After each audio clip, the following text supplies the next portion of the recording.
516장 찬송하겠습니다. 516장 찬송합니다. 찬송가 516장입니다. 옳은 길 따르라 의의 길을 세계 만민의 참된 길, 이 길 따라서 살 길을 온 세계에 전하세. 만 백성이 나갈 길, 어두운 밤 지나고 동튼다 환한빛 보아라 저 빛. 주 예수의 나라 이 땅에 곧 오겠네 오겠네. 주 예수 따르라 승리의 주, 세계 만민이 나가기. 길과 진리요 참 생명, 내 창검을 부수고 다 따르라 화평화. 어두운 밤 지나고 동튼다 환한빛 보아라 저 빛. 주 예수의 나라 이 땅에 곧 오겠네 오겠네. 놀라운 이 소식 알리어라, 세계 만민을 구하려 내 주 예수를 보내신 참 사랑의 하나님. 만 백성이 따를 길, 어두운 밤 지나고 동튼다 환한빛 보아라 저 빛. 주 예수의 나라 이 땅에 곧 오겠네 오겠네.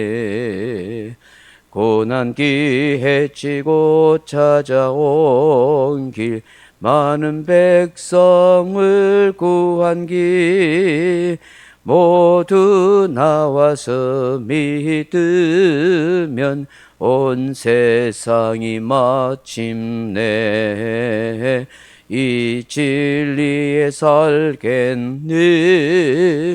어두운 밤 지나고 동튼다 환한빛 보아라 저 빛.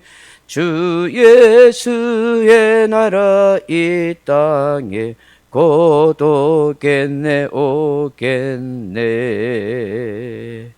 아멘. 하나님 말씀 같이 보겠습니다. 야고보서 4장 4절입니다. 야고보서 4장 4절입니다. 가늠한 여인들아, 세상과 벗된 것이 하나님과 원수됨을 알지 못하느냐. 그런즉 누구든지 세상과 벗이 되고자 하는 자는 스스로 하나님과 원수되는 것이니라. 아멘. 사랑하는 성도 여러분, 사도 야고보께서 가늠한 여인들아 라고 그렇게 말씀합니다. 아주 엄숙하고 경고하는 그런 책망의 말씀을 하십니다. 여기 누구를 보고 가늠한 여인들이라 그렇게 말씀할까요? 실제적으로 남편을 두고 있는 부녀자들이 다른 남자와 관계를 맺는 그런 여인을 두고 하는 말일까요? 그렇지 않습니다. 여기에 가늠한 여인들이라고 하는 것은 상징적인 의미입니다. 즉 신랑이신 하나님, 신랑이신 예수님을 두고 다른 그 무엇을 사랑하고 연애하는 자를 두고 일컫는 말씀입니다. 구약의 호세아서를 보면 어느 날 하나님께서 호세아 선지자를 불러서 고멜이라는 음탕한 여인과 결혼을 하게 합니다. 그런데 이 음탕한 여인 고멜은 끊임없이 남편 호세아 선지자를 두고서 바람이 나서 도망갑니다. 다른 남자의 품에 안겨서 사랑을 갈구합니다. 심지어 자식까지 낳고서도 또 도망갑니다. 이런 음탕한 아내 고멜을 위해서 호세아는 그 무엇도 아끼지 않고 그 아내 안에 고멜을 데리고 오려 합니다. 몸값을 지불하고 그렇게 데려옵니다.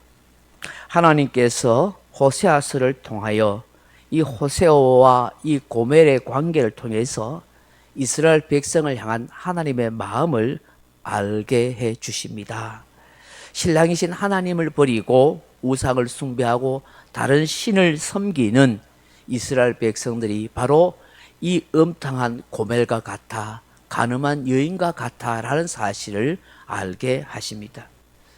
오늘 야고보 사도께서도 세상과 벗된 것이 하나님과 원수된 사실을 알라. 세상을 사랑하는 것이 바로 간음한 여인과 같아, 우상 숭배하는 죄를 지는 것과 같아라는 것을 말씀합니다.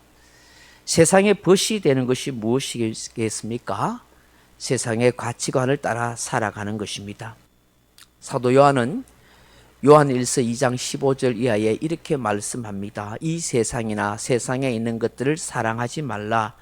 누구든지 세상을 사랑하면 아버지의 사랑이 그 안에 있지 아니하니 이는 세상에 있는 모든 것이 육신의 정욕과 안목의 정욕과 이생의 자랑이니 다 아버지께로부터 온 것이 아니요 세상으로부터 온 것이라. 그렇게 말씀합니다. 우리가 먹고 마시고 입고 즐기고 누리고 하는 모든 것 정말 감사한 일입니다. 이 모든 것 하나님이 주셨습니다. 그러나 우리가 이러한 세상의 것에 대해서 집착하거나 사랑하거나 그것에 빠지게 되는 것은 위험하다고 우리에게 경고하십니다. 그러한 모든 것들은 곧 욕심과 정욕에 빠지게 되고 결국 하나님으로부터 멀어지게 하는 그런 요소가 되기 때문입니다. 세상과 벗이 되고자 한다 하는 것은 세상과 짜가며 산다, 세상의 것만 추구하는 인생이 된다 하는 것입니다. 이것이 곧 하나님과 원수가 된다는 것이죠. 가나안 땅에 들어갔던 이스라엘 백성들을 생각해 보십시오. 결국 그들이 그렇게 되지 않습니까? 가나안 땅에 들어가서 그 풍요로운 삶을 누릴 때 그 가나안의 풍요의 신 바알을 섬기게 되고 온갖 우상에 빠지게 됩니다. 세상에 많은 것을 누리게 되자 하나님을 사랑하고 하나님을 경외하는 신앙에서 점점 멀어지게 되고 타락하게 되는 것입니다. 결국 세상과 벗이 된다는 것은 세상의 타락한 문화, 물질의 풍요로움에 중독되어 빠지게 된다. 그것의 노예가 된다는 사실을 우리에게 말씀하고 있습니다. 오늘 우리의 현실을 보면 그렇습니다. 우리가 그렇게 원하고 추구하는 물질의 풍요, 잘 사는 것이 사실은 영적으로는 하나님과 더 가까이 하기 굉장히 어렵습니다.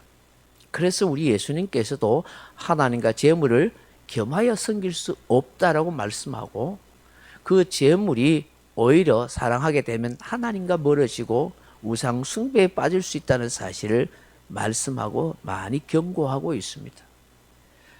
예수님께서 부자가 하늘나라 들어가기가 어렵다고 하십니다. 낙타가 오히려 바늘길로 들어가는 것이 더 쉽다라고 하시죠. 성경에는 수없이 이런 세상의 것에 집착하는 것, 그것이 굉장히 위험하다는 것을 경고하고 있습니다. 그래서 사도 바울도 디모데전서 6장 10절 이하에 보면 돈을 사랑함이 일막의 뿌리가 된다라는 사실을 우리에게 말씀하고 있습니다. 참 쉽지 않은 일입니다. 우리가 이 땅을 살아가는 데 있어서 물질이 필요하고 돈이 필요합니다. 좀 많이 있으면 누릴 수 있고 또 베풀 수 있고 좋기도 합니다만은 이러한 것에 집착하지 않고 정말 하나님을 잘 섬기고 살아간다는 것이 매우 어렵습니다. 그렇기 때문에 늘 하나님의 백성은 하늘나라 천국에 대한 소망을 늘 간직하도록 많이 애를 써야 되고 말씀과 기도로 내 자신을 잘 지켜가야 할 이유가 여기에 있는 것입니다. 여기에 원수가 된다는 표현이 무슨 뜻이겠습니까? 하나님과 대적 관계가 된다 하는 말입니다. 이게 원수라는 말이 에크트로스 하는 말인데 혐오스럽다, 가증하다, 정오하다 하는 뜻입니다. 하나님이 미워하시고 혐오스럽게 여기시고 가정이 여기게 된다 하는 것입니다. 히브리적 사고 방식에 있어서는 이 세상을 둘로 나누는데 그것은 하나님께 속한 영역과 세상에 속한 영역입니다. 즉, 이 세상에 있는 모든 사람들은 이 둘 중에 하나에 속하게 된다라고 말합니다. 그래서 세상에 속하지 않았다면 곧 하나님께 속한 것이며 하나님께 속하지 않았다면 곧 세상에 속한 자가 된다는 것이죠. 그리고 이 둘의 관계는 서로 대적의 관계라고 말합니다. 그래서 하나님께 내가 속해 있으면서 세상을 사랑할 수 없고 세상에 속해 있으면서 하나님을 동시에 사랑할 수 없다라고 그렇게 히브리인들은 생각하고 말합니다. 예수님께서 요한복음 15장 18절 이하에 이렇게 말씀합니다. 세상이 너희를 미워하면 너희보다 먼저 나를 미워한 줄 알라. 너희가 세상에 속하였으면 세상이 자기의 것을 사랑할 것이나 너희는 세상에 속한 자가 아니요 도리어 내가 너희를 세상에서 택했기 때문이다. 그렇기 때문에 세상이 너희를 미워하느니라고 그렇게 말씀합니다. 즉 예수님께서 제자들을 택하였다. 그 순간 제자들은 예수님께 속한 자가 된다는 것이죠. 그럼 세상에 속한 자가 아니기 때문에 세상이 이 제자들을 미워할 수밖에 없다라고 그렇게 말씀하고 있습니다. 우리는 예수님께 택함을 받은 자요, 예수님께 속한 자입니다. 곧 하나님께 속한 자요, 하늘나라에 그렇게 소속된 사람입니다. 그래서 이 세상이 우리를 미워할 수밖에 없고 이 세상과 다르게 살아갈 수밖에 없는 것입니다. 날마다 우리는 세상이 아닌 하나님을 사랑하는 사람으로 하나님의 뜻을 따라 사는 성도가 되어야 한다 하는 것을 말씀합니다. 참 어렵습니다. 이 세상에 엄청나게 광풍처럼 닥치는 그런 세상의 가치관들, 유혹들이 너무나 강하게 우리에게 휘몰아치고 있기 때문입니다. 교회 생활, 신앙생활을 잘하기 정말 어려운 시대입니다. 너무나 우리 앞에 보이는 눈의 현실들, 이런 세상의 가치관들, 다원주의들, 현대의 포스트 모더니즘, 엄청나게 발전하는 AI, 인공지능, 이런 엄청난 과학 문명 앞에 정말 하늘에 계신 하나님을 잘 섬기고 살아가기가 쉽지 않습니다. 그러므로 날마다 우리는 하나님의 말씀과 성경의 가치관을 가지고 믿음으로 이런 모든 유혹들과 세상의 가치관, 세상을 사랑하고자 하는 마음을 우리가 하나님께로 향하는 마음으로 날마다 노력하고 애쓰고 그렇게 기도하는 그런 삶을 살아가도록 해야 됩니다. 그렇지 않고서는 저도 여러분도 세상의 가치관에 떠밀려 내려갈 수 있습니다. 이것이 하나님의 뜻인지 세상을 사랑하는 것인지 헷갈릴 수도 있습니다. 그러므로 날마다 이 말씀 앞에서 내가 가진 이 신앙을 지키려고 많이 기도하고 은혜를 구하고 다른 사람들에게 좋은 신앙을 본받고 또 모델이 되려고 그렇게 애를 쓰고 은혜를 구하는 우리 모두가 되기를 주님의 이름으로 축원합니다. 각자 기도하시다가 돌아가시기 바랍니다.